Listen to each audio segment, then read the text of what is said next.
Good morning. Good morning.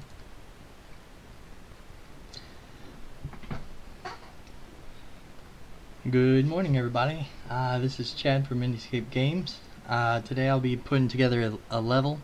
Um, and as you know, we're working on Cowboy Clickers. It's available right now in the Google Play Store.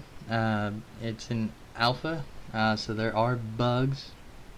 I want to know all about the bugs. So if you find them, there's a link on the main menu to follow and give us feedback. All of the feedback is reviewed, and any mentions of bugs are put in our bug tracker and our top priority to fix. We released alpha last week, last Saturday. Our page has gotten over 1,500 hits, and that's not necessarily how many downloads we've gotten, but we are getting our name out there, and we're continuing to push out updates, enhancements, bug fixes, and just trying to create the best game we can. So Cowboy Clickers is developed 100% inside of Unity 3D. I have purchased all of the art that you see on the App Store, or the Asset Store for Unity. And that includes the user interface, the 3D models, the textures, and then I've just customized it as I need to. Let's see. I guess I'll get started. If you have any questions or whatever, I have the chat up on another window, so feel free to ask. Alright.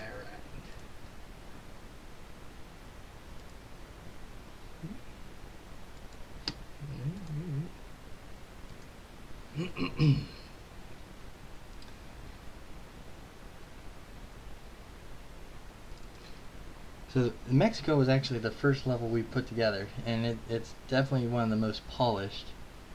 That's where I've created all of the prefabs and the framework, and so I like to start here and really just save it off as a new scene.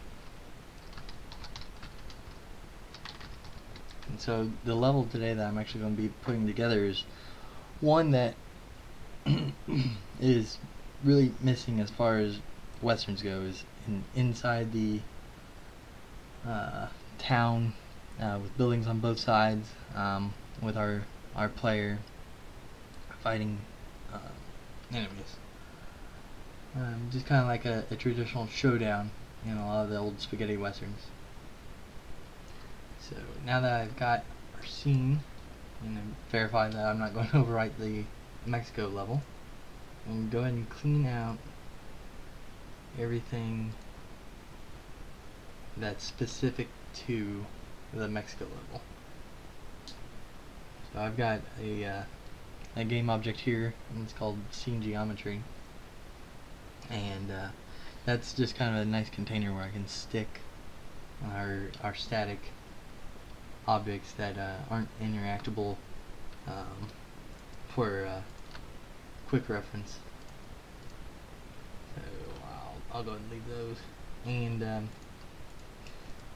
I've got a bug that I can fix by which is this has to be enabled at least on start, and so I've got a little note for myself: must re-enable, so when I'm actually doing the development I can hide it. Also going to hide those. Alright, so now I've got really just a clean scene, and I'm going to go ahead and create a cube, stretch it out.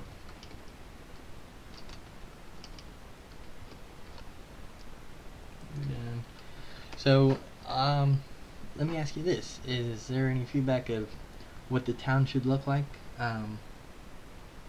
Should it be kind of dusty and dirty? Should it be clean? There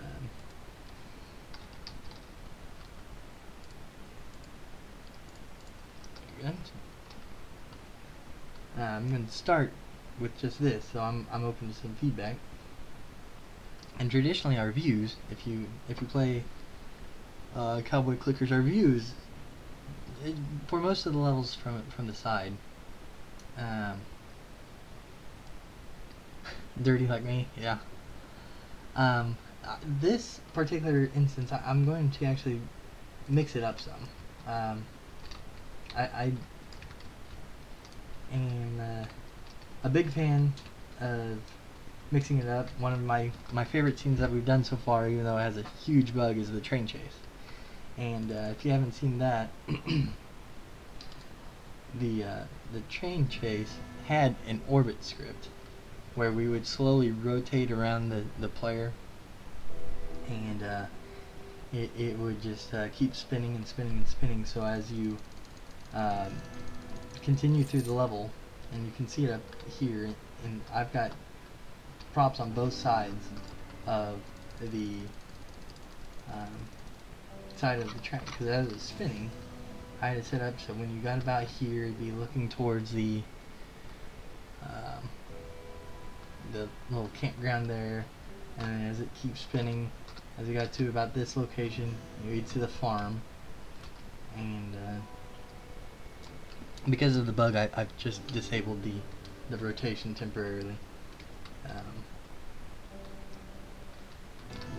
So I like the cinematic feel to keep the players interested. So this particular one, I'm going to kind of have the camera from the side angle,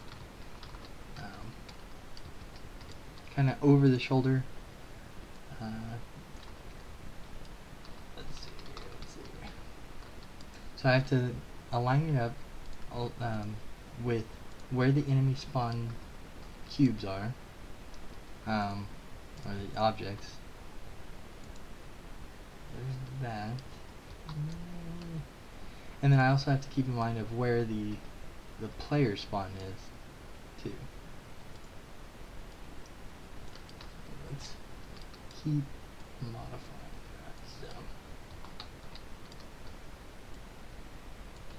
So those cubes are specific just for troubleshooting of where they're actually going to be. During the actual game, I do disable it. Okay, so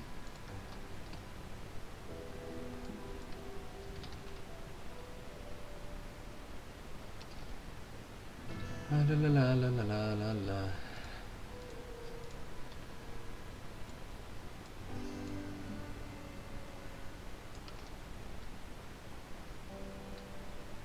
That would be good. So this is a quick thing I found in while reading some tutorials. In the play mode, it doesn't save your changes. So if I was to quit playing, next time I reran the game, nothing would change. It loses all of the changes you make during runtime. But if I copy the component and then I select on what I want and I paste the component values, now it just went back right to where I had placed it during runtime. So there we go. I do want to modify the camera a little bit so it's more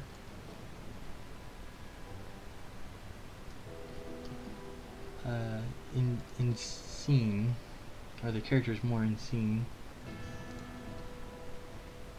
That looks good. So I can tap my player to earn my money. Yeah. Bag of loot. I'm going to make sure that all 3 spawn points are good. Yep. Okay, so I like it right there. And same thing, I'm just going to paste the component video, or values. And that's good for the camera placement. And like I said, I bought all the art off the asset store. And so this isn't everything from the Pro Wild West pack. I'm manually importing what I do want, so I don't bloat the size of the package when it's on the Play Store, or blow up the download size. So, being town, we need some buildings. So, I have a train station. And banditos, kind of Mexican style Pueblo buildings. Not exactly what I had in mind. Got a million folders. Okay. There we go. So I'm going to line up buildings on both sides.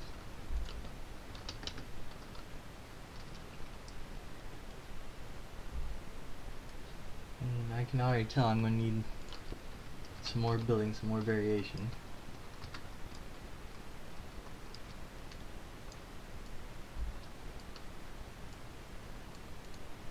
Let's see if I can.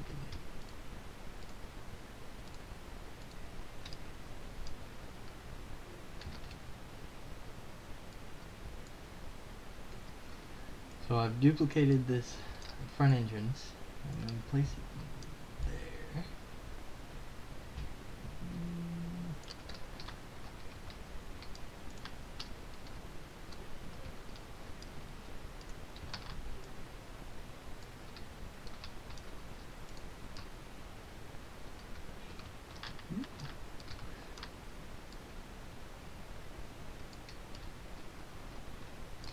And these yellowish objects are the upgrades that you're able to purchase. I've got a nice little glow script, so when you're actually in the game, they'll kind of highlight, flash. After you purchase it, I do turn off that shader, and so it's just a solid color.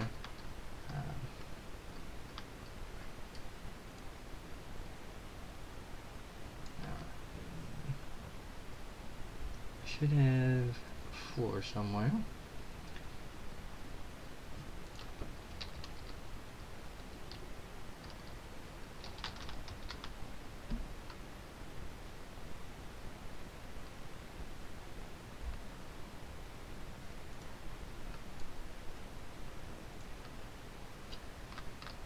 Okay, so I will need the train station. I can put that on the other side.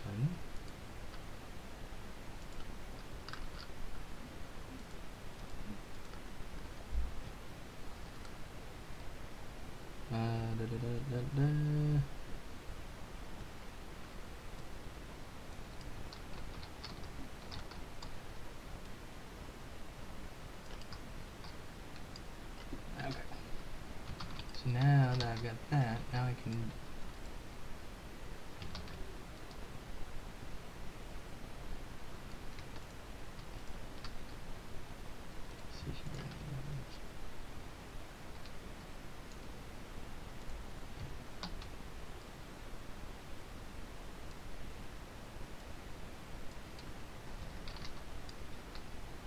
So, this game's not realistic in any sense, but I do want it to look good, and level design is actually my weakest point.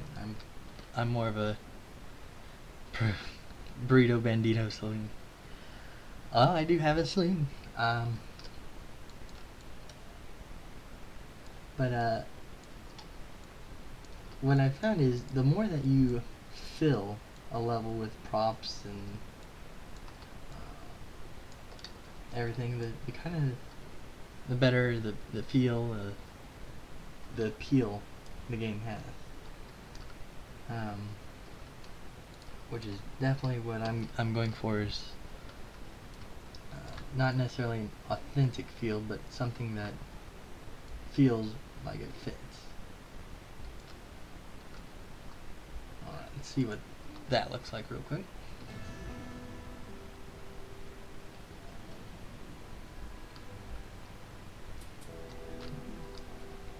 And come on, third one. Now another thing is, right now, each level only spawns one enemy. And only one type of enemy. and it's the same enemy over and over and over and over. One thing I could do with this level specifically is modify the enemy spawn script so then it spawns a random type of enemy. But I don't want all enemies across all of the levels. Just a defined list of what type of enemies to spawn. So I might also implement that, and this scene could be kind of like a gang shootout.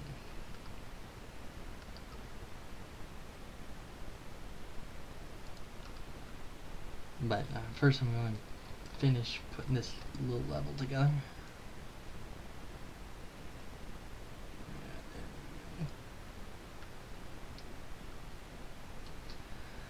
Again, anything that's not necessarily stat or non-interactable, but something that's static, you can go in the scene geometry, and that just makes it real easy to be able to find and locate if I need to modify or tweak it or whatever. And I'm marking it as static.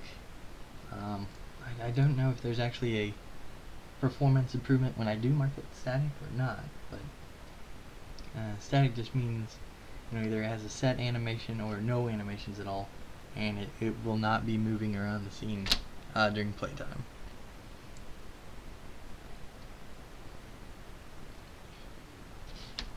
Oh, alright, so the saloon is called Shoot First Saloon. If I open it up, if I can find the texture,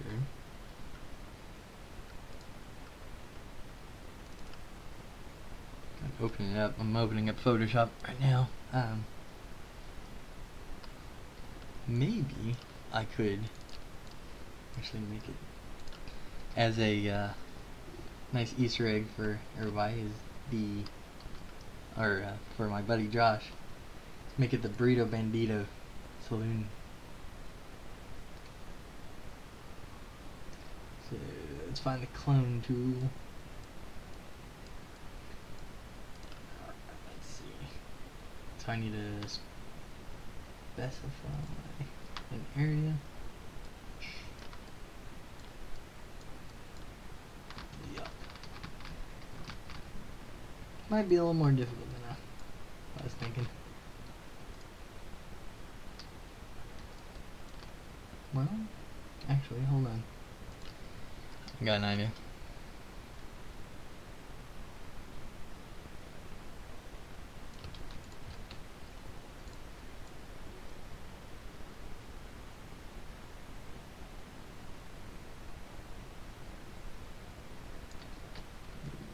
Line up just right. See opacity, so I can see.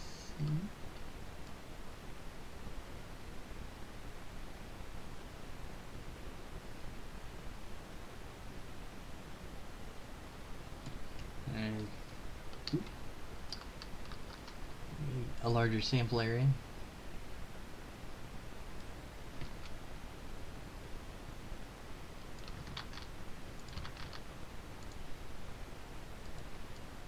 So I don't want to cover up Saloon, but I do want to cover up Shoot First.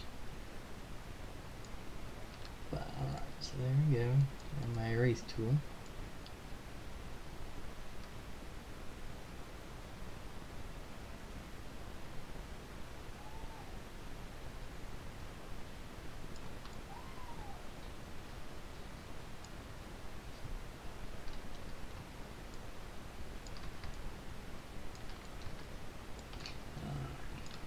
Turning back up the opacity.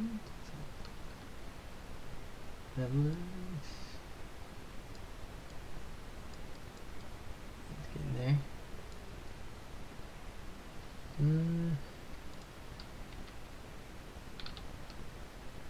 Okay. Now, I can change the blending options.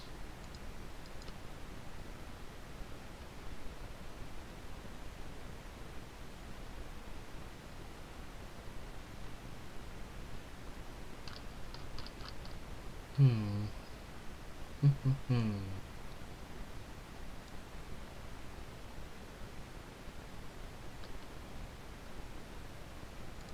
main concern is about that background, but let's see what. Oh, you can't even see it in game. I might hold off on that for the time being, but some I'll keep in mind. Call it Burrito Bandito Salute. Alright, so one last thing is I'm going to modify the rightmost enemy spawn. Just move it over just a hair.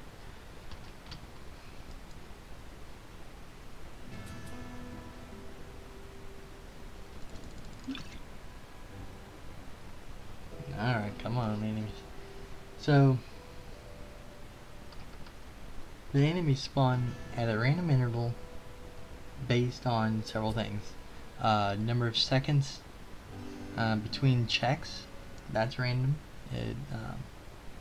Then it rolls a dice, virtual dice, and then if the number is greater than X, where X is the probability that it should spawn, it'll spawn.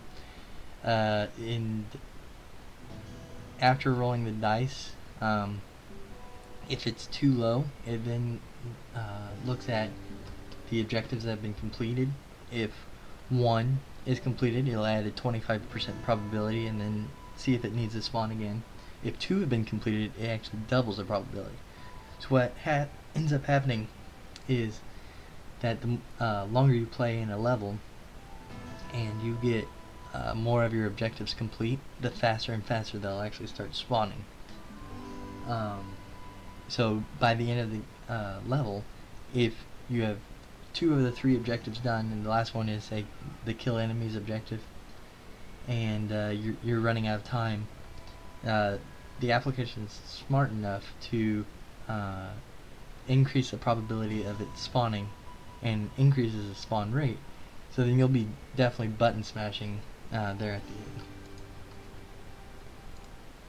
the end. That's actually controlled in our game manager object. If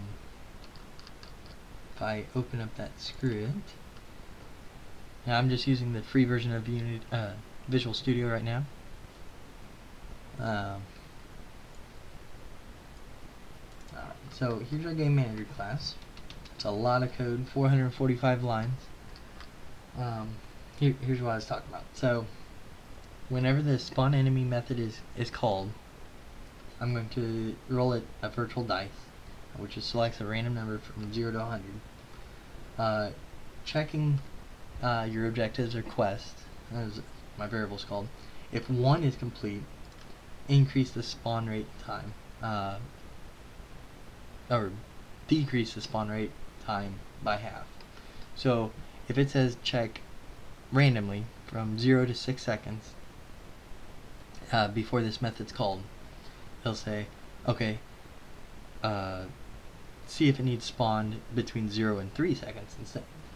If 2 of the objectives are complete, then I'm going to increase the probability of our dice roll by 25% to see if it needs spawn. In one of the levels, the train chase specifically, if I only have 1 objective, so like that one is only to kill X number of enemies, increase the probability of spawning an enemy by 20. If the dice roll is high enough, greater than 50 in this case, so greater than 50% chance of spawning, then I'm going to go ahead and pick which random spawn point, so they don't spawn linearly, so you could spawn left and then right and then middle. Completely random based on this roll. If it's not already occupied, go ahead and spawn. If it is occupied, then looking at it as a list view, increase which spawn it should go +1. So if I was going left, middle, right, if it selected left but that one was already occupied by an enemy, then I'm going to look at the middle one. If that one's not occupied, then go ahead and spawn it there. If it is occupied, ignore it. There's too much logic of when you have to loop through and say uh, zero's full, or the first position I picked is full. The second one that we could spawn to is also full. I'm not even going to bother looking at the third. So it just kind of returns. But here is where I can, where I'm instantiating the enemy model. And right now, as I said, it's only one enemy at a time.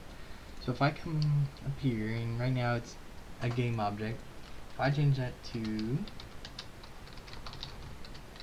a list of game objects,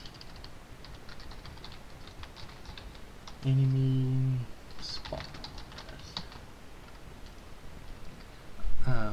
then I can assign the enemy model based on a random entity, or a random position in the enemy spawn list. So when I come back here to enemy spawn, there we go. I also need to select not only just which spawn, but which enemy.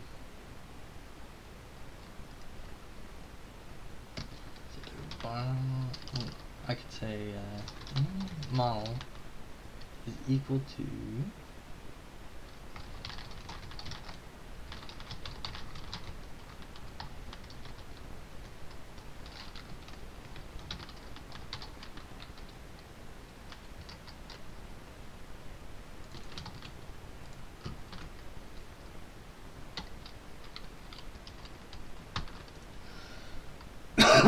the enemy model that gets instantiated is one of the spawn list models. I'm going to do the same thing down here. So I know this is duplicate code, but I'm only doing it when it actually needs a spawn to save frames per second, or processing. So now if I look at my game manager, it should add a new property called enemy spawn list. And do I see it? Do I see it? Do I see it? There it is. Okay. So let's do this. Right now, or previously, I was only doing one enemy per level. So now that I want it random, I can click and drag whatever I want in there, and it'll spawn it. If I look at my enemies, let's add the Hick, which is our new model, add the Mexican, and let's add the Miner. So now whenever I play, it'll select one of the random, there we go. There, now we're getting random enemies. We got the Hick and we got the Mexican. I was a little worried there for a second because the Mexican was already default, but it does, seeing a different one there already is a good sign. Hick again. So it is random. So we could still get, 3 of one type right off the bat. Not too minor. So all 3 are spawning. 2 miners at the same time. Oh, there's a bug.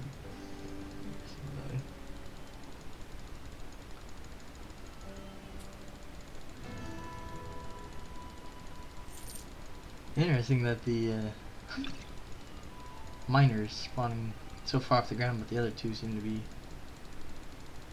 at least closer to the ground. That's alright. So that script modification works.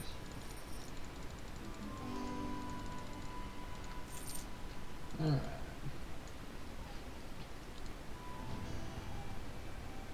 So currently, as you can see, the timer is still running, even though I have the building upgrade window open.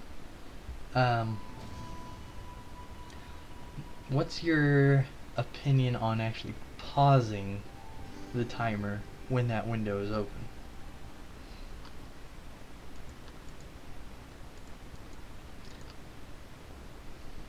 Just gonna restart it.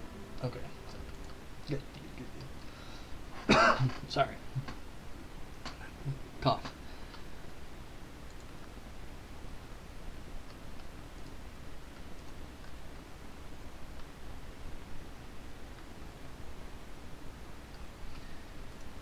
I figure out why the miner is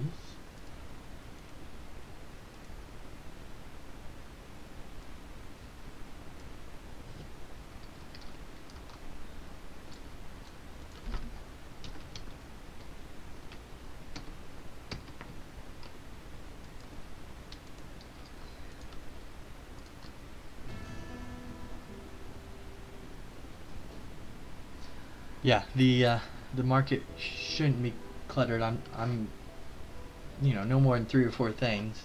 I do have the scroll bar there for more, but I don't imagine there being more. Yeah, the miner's still spawning off the ground.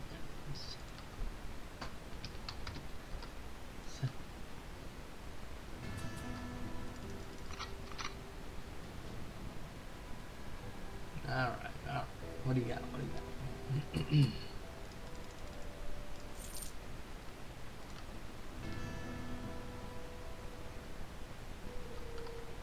Better.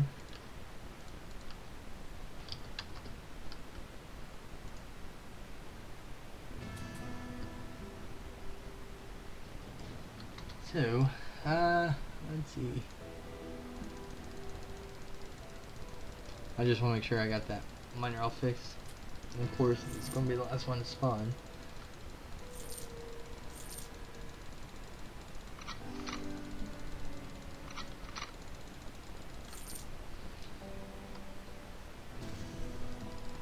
Oh my.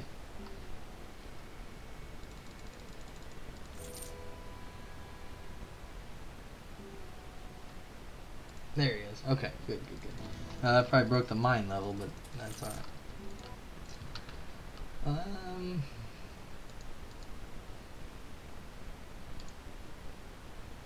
see.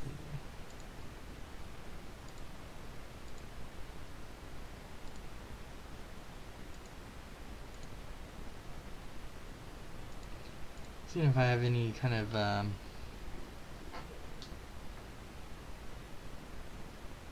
dust type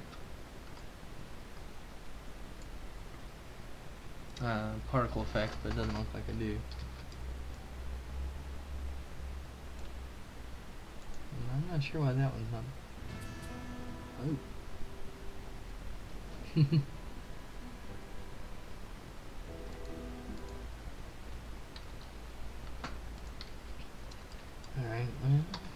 Alright, that's alright. What I can do is add some fog or something to kind of dirty up the scene a little bit.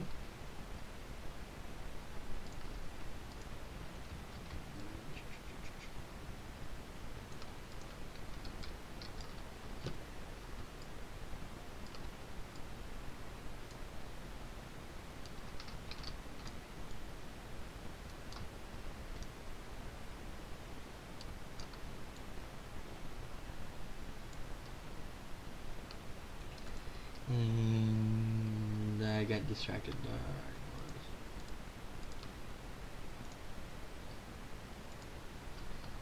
Okay, let's see. Take some foam. Add it kind of dirty. Let's make linear.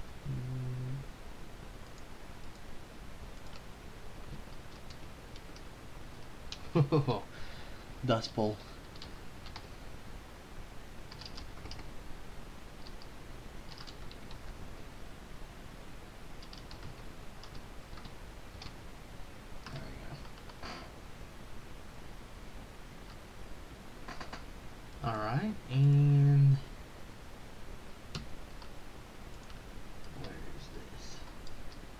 go ahead and copy this just in case I miss it. Well, actually that doesn't look half bad. That was a complete accident. If I lower the intensity.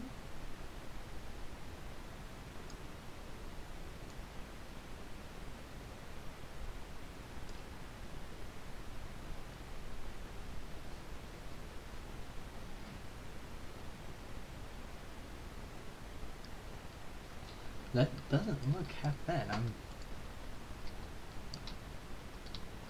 kind of happy about that.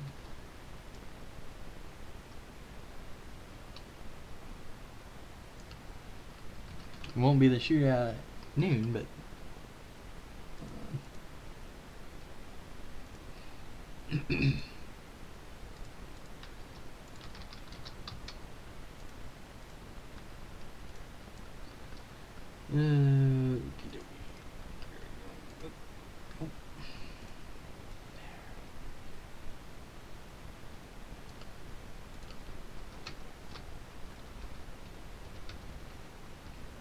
let's shrink that up a little bit.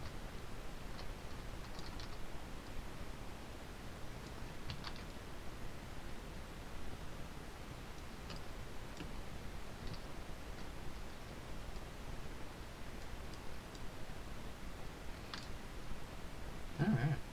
And what else? What else? What else? What else? What else? What else? Is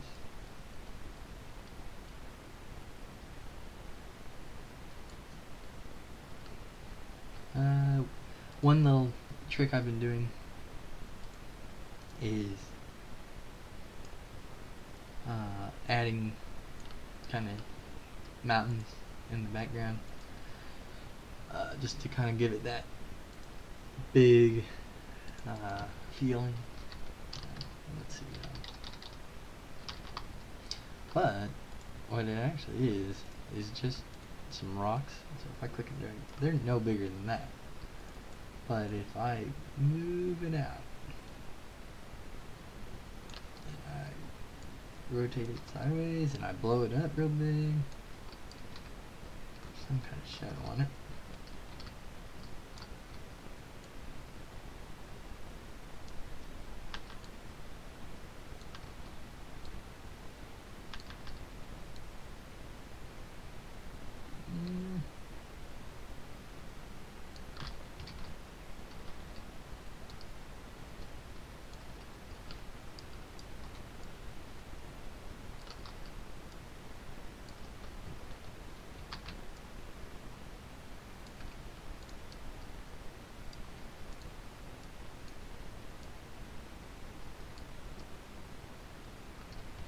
Alright, so now we've kind of got some hill areas. We have kind of an interesting scene with the fog, the dust, the lighting.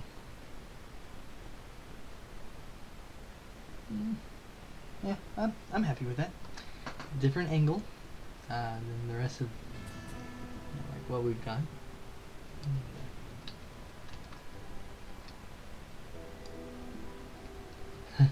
The tumbleweed looks a little funny with this lighting.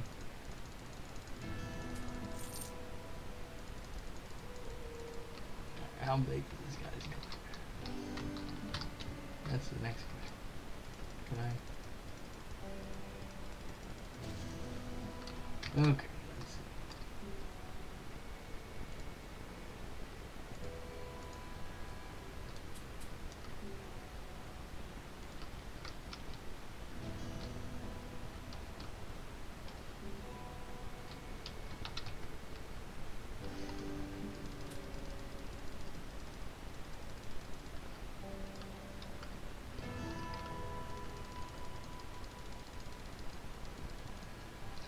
Okay, so 1.51.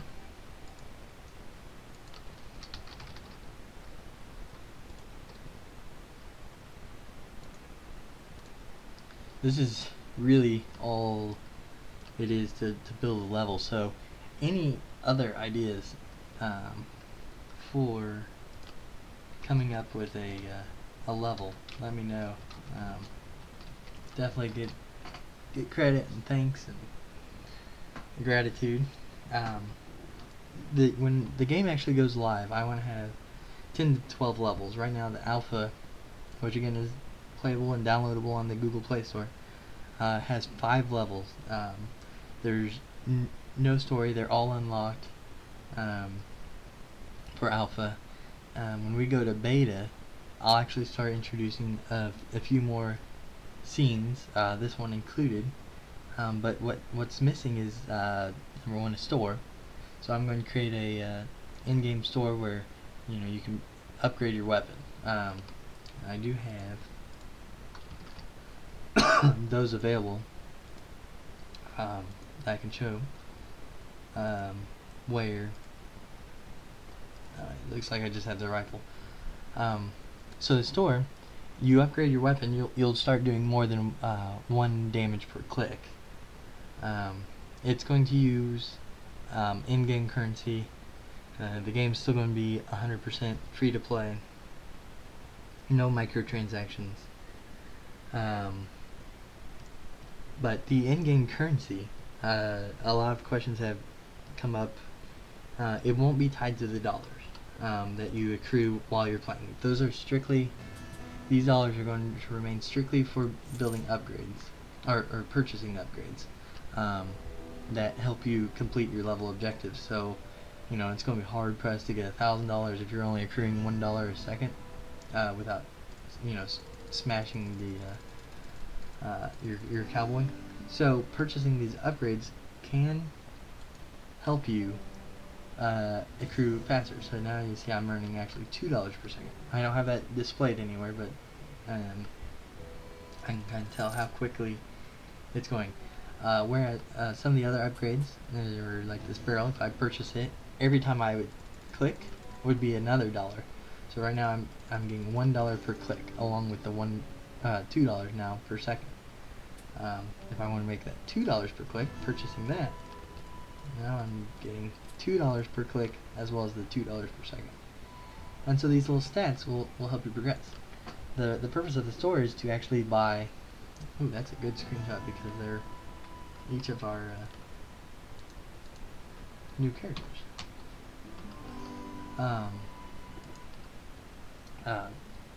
Right now you do 1 damage per click. Upgrading your weapon, you're going to do, based on which one you got, X damage per click.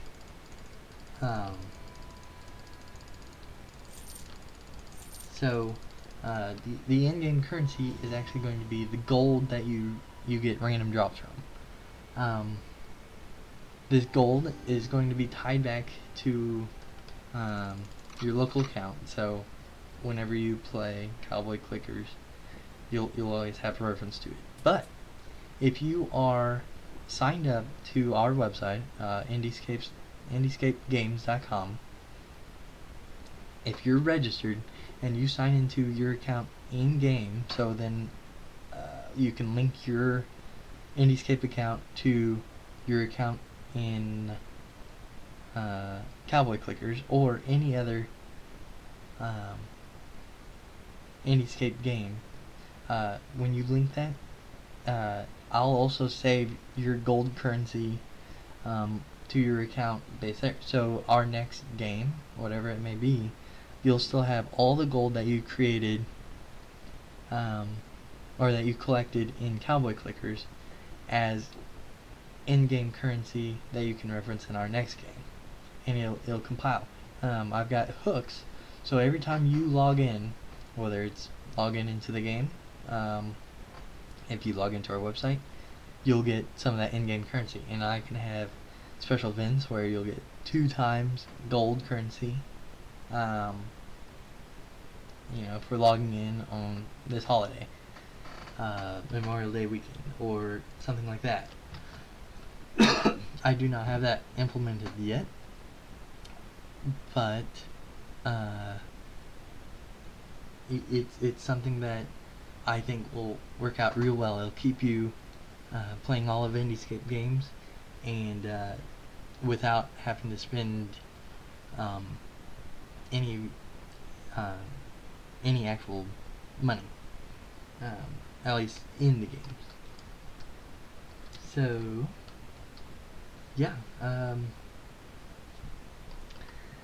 let's see. The last thing is, what should the objectives be for this level? The game manager has an object called quest clients, and I've got a script called quest data where I just kind of specify what you need to do, and this data is logged and tracked and recorded by the game manager and displayed via the information panel, and then also reviewed at the end of the level when the timer runs out of time to see if you had completed it. So what I've got is like what's required to finish, what's the reward for finishing, and what is the type of quest. So like the first two are pretty common across all of our levels. Collect $1,000, and this one's kill 20 enemies. And I like these kind of fixed carts. When I start implementing the story, it'll make more sense of why you have to fix a cart and how it broke in the first place. But let's see, collect $1,000. I'm going to that's good. Kill. Let's bump that up to 25 enemies, and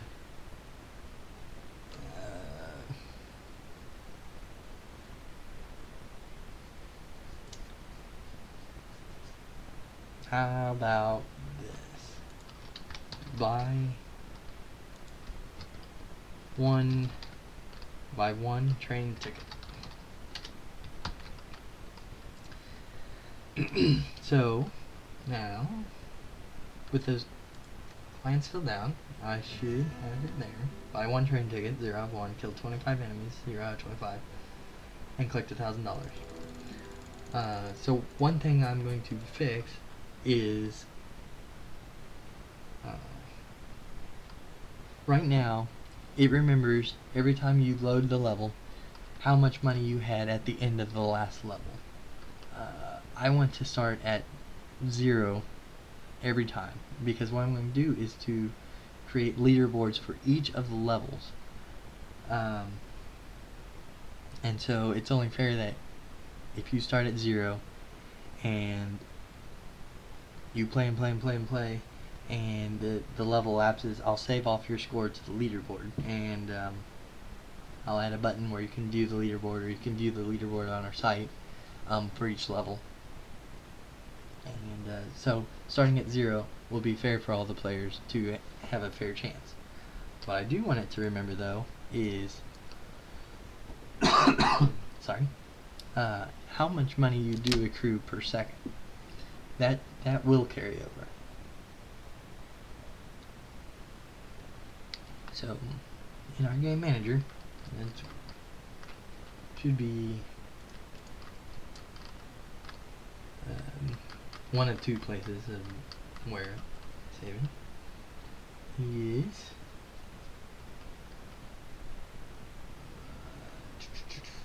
it isn't here. Okay, so in the player stats. Okay, yep, right there. Player on start, I had the logic to go and get how much money they had.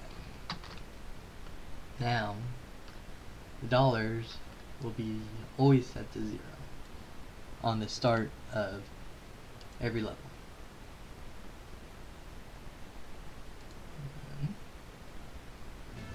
So, I lied. Alright, so there's somewhere else that's still referencing the dollars.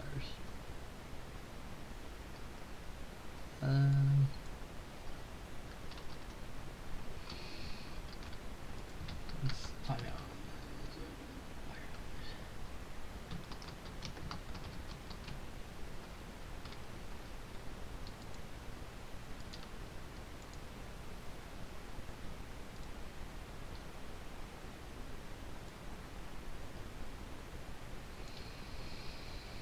There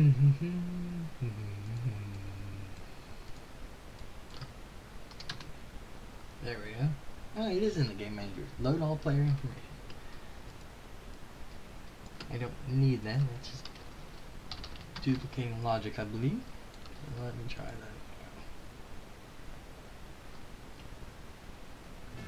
There we go. Starting at 0. But it does remember how fast I was occurring. So that's kind of still a way to reward the players who been playing and playing and playing, and getting the $100 per second accrual rate. It'll also remember not only the click dollars per second, but the dollars per click information. Okay, so I think that's about it. That's one new level and kind of an overview of the framework of cowboy clickers. Any questions? Anything before I wrap up? Oh, well, I guess it's not it, but I'll save on how I set up actually the store and everything for later.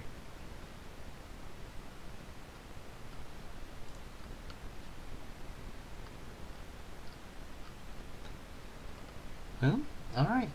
No questions? Thank you for watching. I'll try to do these a little more often, and this will be posted to YouTube later, so if you want to go back and watch something again or whatever, feel free. Alright. Thank you for watching.